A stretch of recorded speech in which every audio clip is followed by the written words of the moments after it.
आज मैं आपको बैंक पीओ का प्रीवियस ईयर का मैथ का पेपर सॉल्व कराऊंगा, बस अब वीडियो में बने रहना।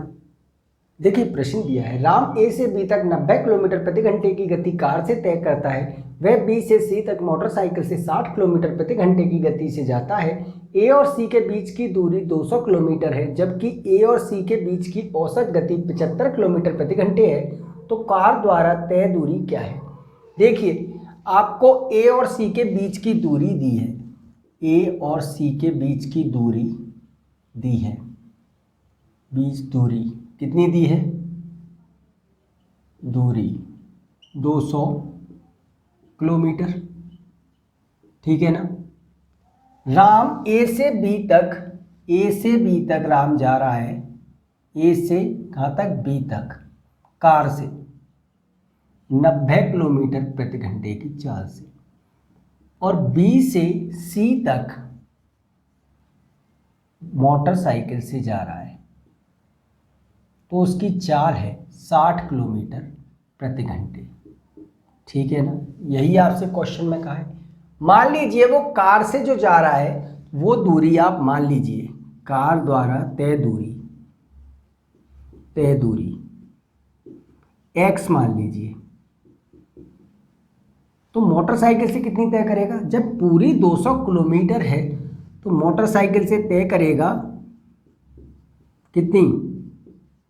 200 माइनस x, इतनी ही तय करेगा, बिल्कुल करेगा। देखिए टाइम बराबर क्या होता है? टाइम बराबर होता है डिस्टेंस अपॉन स्पीड, यही होता है। तो आप टाइम निकालेंगे। देखिए दूरी जब कार से जा रहा है तो x थी, स्पीड क्या थी? 90 किलोमीटर प्रति घंटे। जब मोटरसाइकिल से आ रहा है 200 माइनस x तो 60, ये किसके बराबर होगी? 200 किलोमीटर दूरी तय कर रहा है तो उसकी औसत चाल क्या है? औसत चाल आपको दी है 75, बिल्कुल दी है। एलसीएम ले लीजिए 180, ये 2x minus 6 plus 600 minus 3x बराबर 200 बटे 75। इधर कीजिए 600 माइनस x बटे 180, 200, इसे यहाँ काट दीजिए, 25 अट्ठे 25 दिया, 3 से ये 60 बार कट जाएगा, कितना आ जाएगा? ये 480 लिख सकता हूँ मैं, इसे नहीं लिखता। x कितना आएगा? 120 किलोमीटर, यानी उसने कार से कितनी दूरी तय की है? 120 किलोमीटर। ये हो गया आपका आंसर। आइए अगले प्रश्न पे चलते हैं। अब देखिए प्रश्न दिया है, विद्यालय ए और बी के 200 और 180 छात्र परीक्षा में उत्तीर्ण होते हैं। ए और बी के 20% और 10% परीक्षा में उत्तीर्ण नहीं होते हैं। दोनों विद्यालयों में कितने छात्र शामिल हुए? देखिए ए में पास कितने हो रहे हैं? पास ए में 200 हो रहे हैं, और बी में कितने पास हो रहे हैं? 180 पास हो रहे हैं, ठीक है। आपसे कहा है अनुत्तीर्ण वाले कितने हैं ए में? फेल वाले कितने हैं ए में? 20% हैं। तो ए में पास वाले कितने होंगे? बताइए ए में पास वाले कितने होंगे? 80% होंगे या नहीं? बिल्कुल होंगे। बी में फेल वाले कितने हैं? 10%। तो पास वाले कितने होंगे? बी में 90%। अब पास वाले जो हैं ये पास वाले के बराबर होंगे, यानी कि 80% ये किसके बराबर होंगे? 200 के। तो 100% छात्र कितने होंगे? 200 बटे 80 गुणा 100, 20 चौका 20 पंजे 450, यानी कितने हैं? 250। यहाँ तक क्लियर है। अब देखिए बी सेक्शन, ये एक ही बात है। अब बी में 90% किसके बराबर होगा? 180 के बराबर होगा, बिल्कुल होगा।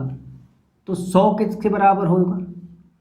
180 बटे 90 गुणा 100%, यानी कितना? ये कितना आ जाएगा? 200 आ जाएगा। यानी पर बी में कितनी है? 200। आपसे पूछा क्या है? दोनों विद्यालयों में कितने छात्र शामिल हुए। तो दोनों विद्यालयों में a प्लस बी कितनी हो जाएंगे, 250 प्लस 200 कितने हो जाएंगे, 450 शामिल हुए। ये हो गया आपका आंसर। आइए अगले प्रश्न पे चलते हैं। अब देखिए प्रश्न दिया है, राम दो वस्तुओं ए और बी को समान मूल्य पर बेचता है, एक पर लाभ और दूसरे पर हानि होती है। दोनों वस्तुओं के एकत्रित विक्रय मूल्य और दोनों वस्तुओं के एकत्रित क्रय मूल्य का अनुपात 30:37 है। यदि वह ए को बेचने पर 25% का लाभ अर्जित करता है तो बी को 600 रुपये में बेचने पर हुई हानि क्या थी। देखिए दोनों वस्तुओं का विक्रय मूल्य बराबर है या नहीं। पहली लाइन में कहा है एसपी ऑफ ए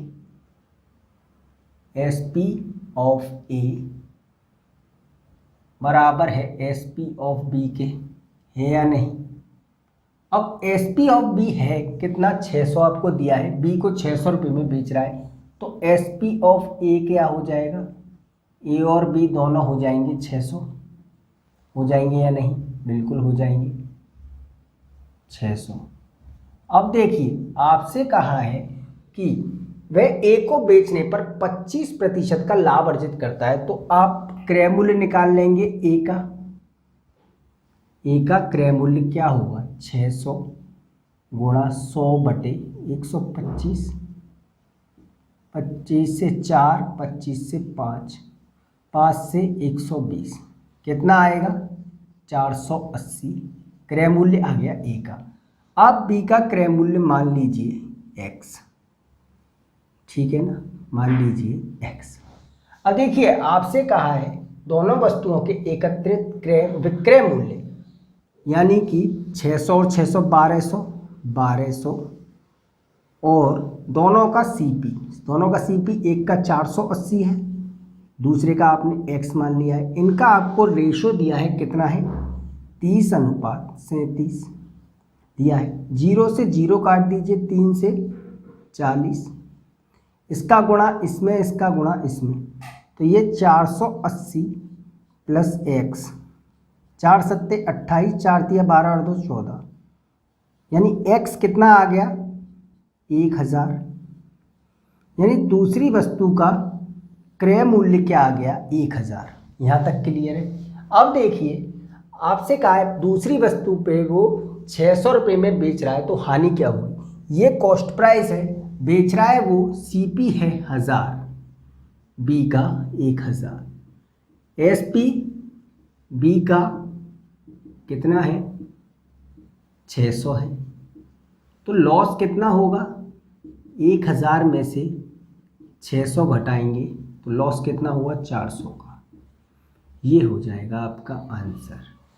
आइए अगले प्रश्न पे चलते हैं। अब देखिए प्रश्न दिया है, एक बेलन का आयतन 500 पाई और त्रिज्या 5 सेंटीमीटर है, बेलन की ऊंचाई एक वर्ग के विकर्ण के बराबर है, तो वर्ग का परिमाप क्या होगा। देखिए बेलन का आयतन क्या होता है, बेलन का आयतन क्या होता है, बेलन का आयतन होता है पाई आर स्क्वायर एच, यही होता है पाई आर स्क्वायर एच। ये आपको दिया है 500 पाई दिया है, पाई, और त्रिज्या दी है 5 सेंटीमीटर, 5 गुणा 5 गुणा एच। पाई से पाई काट दीजिए, 25 से 2 0, यानी ऊंचाई कितनी आ गई, 20 सेंटीमीटर, ठीक है ना। अब आपसे कहा है बेलन की ऊंचाई एक वर्ग के विकर्ण के बराबर है। वर्ग का विकर्ण क्या होता है, √2 साइड, ये इसके बराबर है 20, तो ए साइड कितनी होगी, 20 √2/2 हो जाएगी, यानी कितनी आई, 10√2। अब आप परिमाप निकालेंगे तो परिमाप क्या होगा, परिमाप वर्ग का 4 गुणा 10√2, ये सेंटीमीटर में कितना, 40√2, ये हो जाएगा आपका आंसर। जी हाँ, ये हो जाएगा आपका आंसर। आइए अगले प्रश्न पे चलते हैं। अब देखिए प्रश्न दिया है, ए अकेले एक काम को 20 दिनों में पूरा करता है, बी ए से 25% अधिक दक्ष है। ए और बी काम करना प्रारंभ करते हैं और 4 दिनों तक काम करते हैं। यदि सी ने अकेले बचा काम 22 दिनों में पूरा किया तो सी अकेले संपूर्ण कार्य को करने में कितने दिन लेगा। देखिए ए अकेले 20 दिनों में काम कर रहा है, फिर कहा है बी ए से 25% अधिक दक्ष है, तो बी रेशो ए 5:4 होगा या नहीं? बिल्कुल होगा। यहाँ से आप ए रेशो बी बनाएंगे तो वो क्या हो जाएगा, 5 और 4, यानी कि 5 20 के बराबर है तो 4 16 के बराबर। अब देखिए आप टोटल काम निकाल लीजिए, टोटल काम कुल कार्य 20 और 16, मान लीजिए 80 काम था टोटल। तो ए और ये बी, ए एक दिन में कितना कर रहा है, 4 काम, बी एक दिन में कितना कर रहा है, 5 काम। यहाँ तक क्लियर है। अब आपसे कहा है कि ए और बी काम करना प्रारंभ करते हैं और 4 दिनों तक काम करते हैं। देखिए ए और बी दोनों मिलके एक दिन में कितना कर रहे हैं, 9 कर रहे हैं, 4 और 5 9, तो 4 दिन में कितना कर देंगे, 4 दिन में 9 गुणा 4 यानी 36 काम कर देंगे। 36 काम ए और बी ने दोनों ने कर दिया। अब काम बचा कितना, बचा हुआ काम, बचा काम कितना बचा, 80 में से 36 घटाएंगे तो कितना बचेगा, 4 7 में 3 4, 44 काम बचा। अब देखिए सी 22 दिन में कितना 44 काम करेगा, तो एक दिन में कितना करेगा, 2 काम कर देगा। काम है कितना, टोटल 80 काम है, 80 काम को कितने दिन लगाएगा, 40 दिन। ये हो जाएगा आपका आंसर। जी हाँ, ये हो जाएगा आपका आंसर। आइए अगले प्रश्न पे चलते हैं। अब देखिए प्रश्न दिया है, 7,000 रुपये की धनराशि को समान रूप से विभाजित किया जाता है और योजना ए 10% प्रतिवर्ष की दर से चक्रवृद्धि ब्याज देती है और योजना बी 15% प्रतिवर्ष की दर से साधारण ब्याज देती है। 2 वर्ष और 3 वर्ष के लिए निवेश किया जाता है। यदि योजना ए से अर्जित निवेश योजना बी से अर्जित निवेश का 84% है तो योजना ए से निवेशित धनराशि क्या होगी। देखिए मान लीजिए कि ए में जो निवेश किया है वो x है, तो b में कितना हो जाएगा, 7,000 माइनस x। ठीक है। अब आपसे कहा है कि योजना ए 10% प्रतिवर्ष की दर से चक्रवृद्धि ब्याज देती है, तो आप इससे प्रभावी ब्याज निकाल लेंगे। कैसे, 10 प्लस 10, 10 गुणा 10/100 कितनी, 21%। 2 वर्ष के लिए, इस वजह से 2 वर्ष के लिए, ठीक है ना। अब देखिए योजना बी में कहा है 15% प्रतिवर्ष की दर से साधारण ब्याज देती है 3 वर्ष के लिए, तो 3 वर्ष में कितना, 45%। यहाँ तक क्लियर है। अब देखिए ए में 21%, ये किसके बराबर होगा, बी 7,000 माइनस x गुणा 45/100। ये फिर क्या कह रहा है, यदि योजना ए से अर्जित निवेश योजना बी से अर्जित निवेश का 84% है, ये है 84%, ठीक है ना। इस 100 से आप ये काट दीजिए, 21 से ये 4 बार काट दीजिए। देखिए 5 से ये 9, 5 से ये 2 0, 4 से ये 5 बार, इसे इधर ले आइए तो ये 5x बराबर 9 7 63, 63,000 माइनस 9x, ये कितना हो जाएगा, 14x, 63,000। x आप यहाँ से कैलकुलेट करेंगे तो कितना आएगा, 63,000/14। 7 से 2 बार काट दीजिए, 7 से 7 9 9,000, यानी कितना, 4500। x बराबर आ गया 4500, यानी a बराबर आ गया 4500। ये हो जाएगा आपका आंसर। आइए अगले प्रश्न पे चलते हैं। अब देखिए प्रश्न दिया है x square minus 36x plus 324 बराबर 0, Y square minus 42y plus 441 बराबर 0। आपको इसमें संबंध स्थापित करना है। देखिए x का मान आप निकालेंगे तो ये a square plus b square minus 2ab का फॉर्म बननी है। तो ये x माइनस किसका फॉर्मूला बनेगा, 18 का होल स्क्वायर बन रहा है बराबर 0। यानी कि x का मान यहाँ से 18 और 18 दो आएंगे, एक लिख लीजिए आप, 18 आएगा। और y का मान ये भी आपका a square plus b square minus 2ab की फॉर्म बननी है। यानी कि y माइनस 21 का होल स्क्वायर बराबर 0। तो y का मान यहाँ से क्या आया, 21। यानी कि आप में इसमें क्या बनेगा, y क्या होगा, बड़ा होगा x से।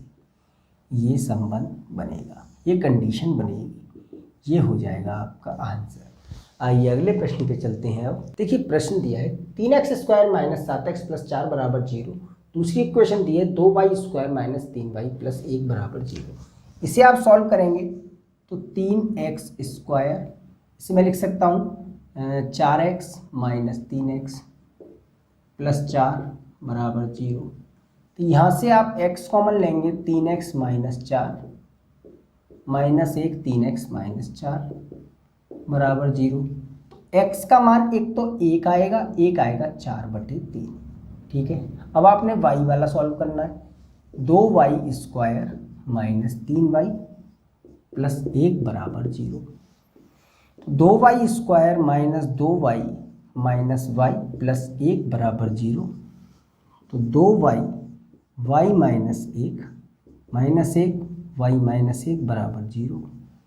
y का मान यहाँ से 1 आएगा और 1/2 आएगा, ये आएंगे।